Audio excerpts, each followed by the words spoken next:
अस्सलाम वालेकुम। क्या आपके पाँव हमेशा ठंडे रहते हैं? तो ये अलार्मिंग सिचुएशन हो सकती है, आपकी बॉडी का आपकी तरफ एक सिग्नल हो सकता है, तो इसको मामूली मत समझिए। अगर आपके पाँव हमेशा ठंडे रहते हैं, तो इसकी मुख्तलिफ वजूहात हो सकती हैं। सबसे पहली बड़ी वजह जो है वो ये है पुअर सर्कुलेशन, यानी कि खून की गर्दिश का कम होना। जब खून सही तरह से पाँव की तरफ नहीं पहुंचता तो वो ठंडे रहते हैं। अब खून क्यों नहीं पहुंचता, उसकी मुख्तलिफ वजूहात हो सकती हैं। खून गाढ़ा हो सकता है, खून में कोलेस्ट्रॉल का ज़्यादा होना, ये भी एक वजह हो सकती है। खून की नालियों में तंगी जो है, ये भी एक वजह हो सकती है। दूसरी वजह आयरन या B12 की कमी।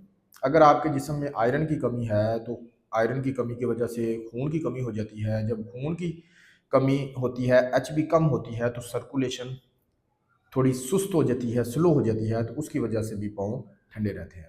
इसके अलावा अगर विटामिन B12 की कमी है, तो विटामिन B12 की कमी की वजह से खून की कमी भी हो सकती है। विटामिन B12 की कमी की वजह से आपका जिस्म कमज़ोर हो जाता है। जो आपकी नर्व्स हैं, जो आपके असाब हैं, वो कमज़ोर हो जाते हैं। नर्वस सिस्टम सुस्त हो जाता है, तो उससे भी आपके पाँव ठंडे हो जाते हैं।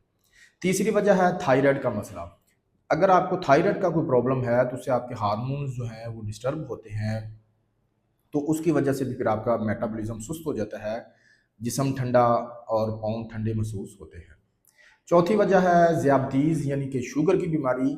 जिन लोगों को शुगर की बीमारी होती है, उनमें नर्व्स जो हैं वो डैमेज होना शुरू हो जाती हैं। ख़ास तौर पर पाँव की तरफ जो जा रही हैं नर्व्स, वो डैमेज होती हैं।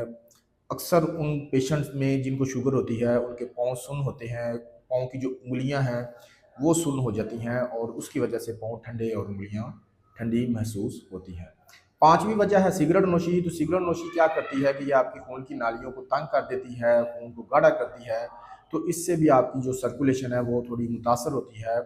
ख़ास तौर पर पाँव की तरफ जो जाने वाली खून की नालियाँ हैं वो तंग हो जाती हैं, तो इससे भी आपके पाँव ठंडे महसूस होते हैं।